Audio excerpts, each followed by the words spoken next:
Hai teman-teman semuanya, kembali lagi bersama channel Integral Education di sini. Gimana kabarnya teman-teman semuanya? Semoga teman-teman diberikan kesehatan selalu untuk semangat belajar persiapan UTBK tahun 2025. Kali ini kita bakal latihan soal subtes kemampuan memahami bacaan dan menulis ya. Jadi insya Allah aku nggak akan upload kuantitatif terus ya, bosen nanti kamu semuanya ya. Kali-kali kita bahas kemampuan memahami bacaan dan menulis teman-teman ya. Terus for your information teman-teman semuanya, kemampuan memahami bacaan dan menulis ini lebih kepada struktur teks, aturan-aturan kepenulisan yang ada di Indonesia, seperti misalnya kata baku ya, terus misalkan tanda koma, terus kemudian tanda baca, huruf kapital gitu ya. Sebelum lanjut ke videonya, jangan lupa teman-teman buat like, comment, share, dan subscribe agar membantu channel ini menjadi lebih berkembang dan bermanfaat lagi untuk belajar teman-teman semuanya. Oke, langsung aja kita bahas 4 soal pada hari ini. Nah, ini teksnya kan sebenarnya pendek sih, tapi kamu nggak perlu baca semua teman-teman ya. Kita langsung aja baca soalnya. Kita lihat kalimat yang tidak padu pada paragraf di atas adalah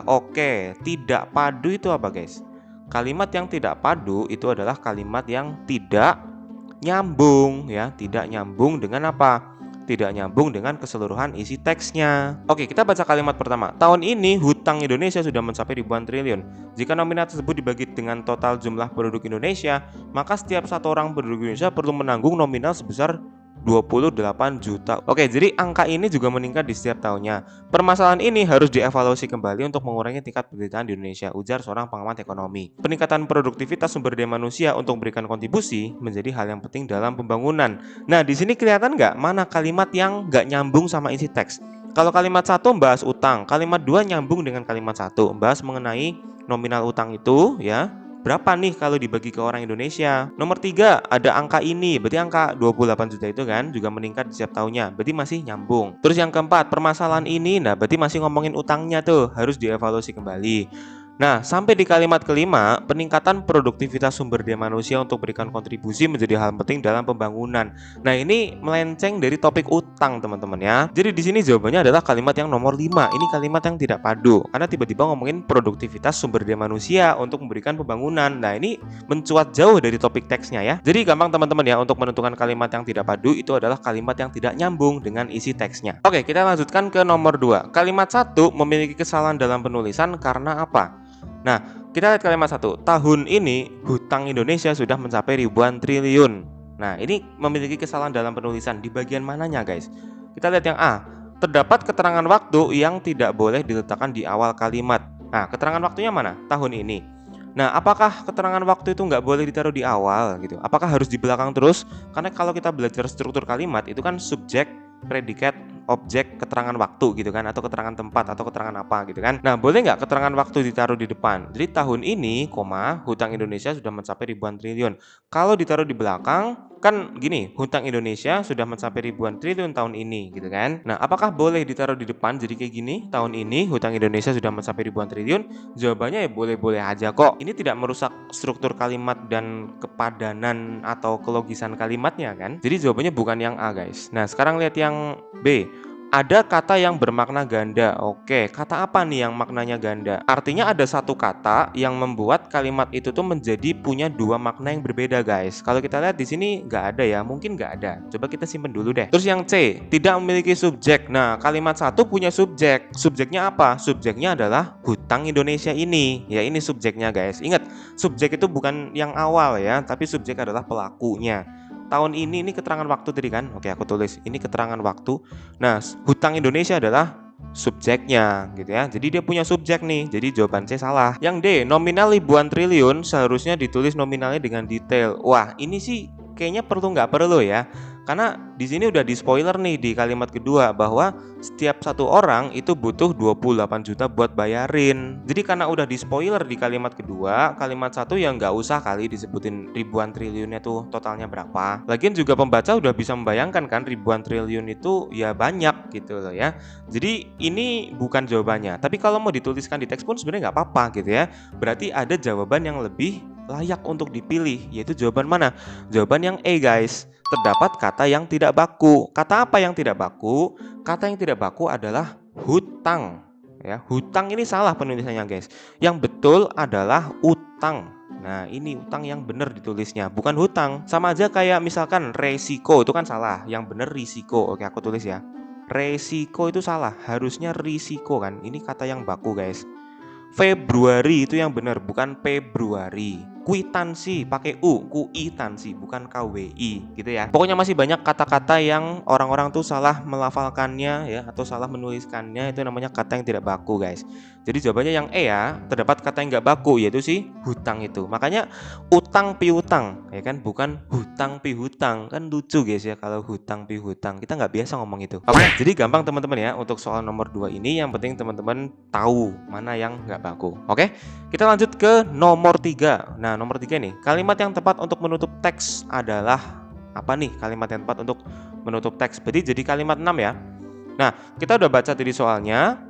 Soalnya mengenai teksnya mengenai hutang ya, hutang Indonesia yang meningkat setiap tahunnya menjadi permasalahan bagi seluruh warga Indonesia dan pemerintah. Karena yang masyarakatnya kan terdampak tuh. Nah, pemerintahnya juga harus memberikan solusi gitu kan ya. Nah, kalau yang A kita lihat, nominal yang besar ini akan menurun jika seluruh warga Indonesia andil menyelesaikan permasalahan ini. Nah, di sini dari pemerintah belum ada solusi, teman-teman ya. Jadi untuk yang A kita skip dulu. Mungkin aja jawabannya yang ini gitu ya. Karena kalimat yang tepat untuk menutup teks itu adalah kalimat yang menyatakan simpulan dari keseluruhan isi paragraf gitu ya. Yang B, pemerintah telah berusaha mengatasi masalah ini dengan kebijakan yang diberlakukan. Nah, kebijakan apa ini tidak dibahas di teks, teman-teman ya. Dan di sini tidak ada unsur dari masyarakatnya. Jadi kita skip. Yang C, pentingnya melanjutkan proyek-proyek infrastruktur. Wah, ini lebih melenceng lagi dari topik pembahasan ya. Juga harus menjadi perhatian dalam menanggulangi masalah ini. Nah, ini mencuat jauh teman-teman ya. Yang D, negara dapat melibatkan pengembangan teknologi yang menjadi fokus utama dalam peningkatan produktivitas negara. Nah, ini mengecoh guys. Ini kalimat 5 kan tadi tidak padu ya kan. Dia ngomongin produktivitas. Nah, di sini digocek sama yang D, ngomongin produktivitas juga supaya kamu pada pilih yang D. Padahal ingat, produktivitas itu tidak nyambung atau tidak padu dengan isi teksnya. Nah, di sini juga melibatkan perkembangan teknologi. Nah, ini nggak diomongin teknologi di atas. Nah, jawaban yang tepat adalah yang E, teman-teman. Perlu adanya upaya bersama dari pemerintah dan masyarakat. Nah, ini nih sudah merangkul semuanya. Pemerintah dan masyarakat untuk menangani masalah ini dengan bijak demi kesejahteraan ekonomi. Nah, lihat. Ini ada kata-kata kesejahteraan ekonomi. Di kalimat 4 dibahas untuk mengurangi tingkat penderitaan. Nah, ini kan kaitannya dengan ekonomi, guys ya. Jadi nyambung dengan isi yang ada di sebelumnya ya. Dengan bijak demi kesejahteraan ekonomi dan sosial di masa depan. Nah, ini nih paling mewakili atau paling merangkum ya, paling merangkul gitu ya, semua isi teksnya. Jadi jawabannya yang E atau biasa kita sebut sebagai simpulan ya biasanya ya. Oke, sekarang kita lanjutkan di nomor 4. Di sini kita punya memberikan tanda centang kolom benar atau salah pada masing-masing perbaikan berikut. Nih kita lihat, mengganti 28 juta pada kalimat 2 menjadi 28 juta. Nah kayak gini. Nah penulisan rupiah yang benar gimana guys? Yang ini kan gak ada titiknya ya. Ini kan gak ada titiknya nih, RP gak ada titiknya gitu kan. Nah ini suruh diganti menjadi ada titiknya. Nah apakah benar? Nah kita harus tahu penulisan rupiah yang benar tuh seperti ini guys.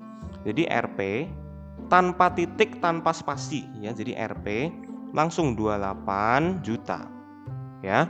28 juta, 00 gitu ya. Jadi nggak pakai titik, nggak pakai spasi. Jadi ini awalnya salah, terus diganti menjadi ini ada titiknya. Loh, tetap salah dong ya. Jadi pernyataan pertama salah guys. Oke, jadi pernyataan pertama kita centang bagian salah. Kedua, mengganti kata di setiap. Ini di setiapnya nggak pakai spasi ya, menjadi di spasi setiap. Nah ingat, kalau di plus kata kerja ya, kata kerja ini digabung tulisannya ya. Ini penulisannya dirangkai. Contohnya apa? Dimakan, maka dimakan digabung ya. Ditulis itu digabung ya penulisannya. Kalau di setiap, apakah setiap itu kata kerja? Bukan ya. Berarti penulisan yang benar adalah di setiap pakai spasi ya. Bahkan di mana yang seperti kita tulis di mana itu digabung itu salah loh. Harusnya di spasi mana gitu ya.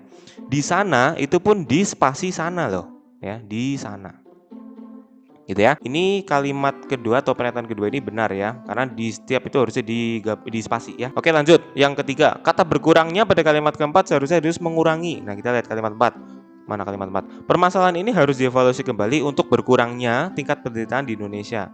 Nah, berkurangnya. BTW tadi di teks sebelumnya ini tulisannya tuh masih mengurangi guys ya, belum aku ganti jadi berkurangnya. Jadi yang bener kan emang mengurangi ya. Ini lebih masuk akal ya, mengurangi tingkat penderitaan di Indonesia. Kalau kita lihat di teks sebelumnya, nih masih mengurangi kan ya, belum aku ganti ya. Ini juga masih mengurangi nih. Mana. Nah, ini masih mengurangi ya. Jadi belum aku ganti jadi berkurangnya ya. Jadi di sini berkurangnya ya. Memang aku harusnya ganti semuanya jadi berkurangnya gitu ya. Terus aku jadikan soal yang benar adalah mengurangi ya. Teman-teman paham lah ya. Oke, sekarang yang keempat, mengganti kata produktivitas menjadi produktivitas. Nah, yang benar pakai F atau pakai V? Nah, kalau produktif doang ya, produktif aja pakai F. Tapi kalau produktivitas itu pakai V guys. Ya, produktivitas pakai V. Dan seperti halnya aktif ya. Kalau aktif itu pakai F. Kalau aktivitas pakai V ya. Aktif aktivitas, efektif efektivitas ya, dan lain-lain itu ya harusnya pakai V ya. Jadi jawaban yang benar ini adalah benar ya. Jadi salah, benar, benar. Gampang teman-teman ya. Jadi teman-teman sudah punya bekal untuk memahami bacaan dan menulis di UTBK. Oke, cukup sekian dulu teman-teman semuanya buat video hari ini. Semoga teman-teman bisa belajar dengan baik buat persiapan UTBK. Jangan lupa follow Integral Education buat mendapatkan informasi lainnya. Jangan lupa juga like, comment, share, dan subscribe. Sampai jumpa di video selanjutnya. See you and goodbye. Dadah.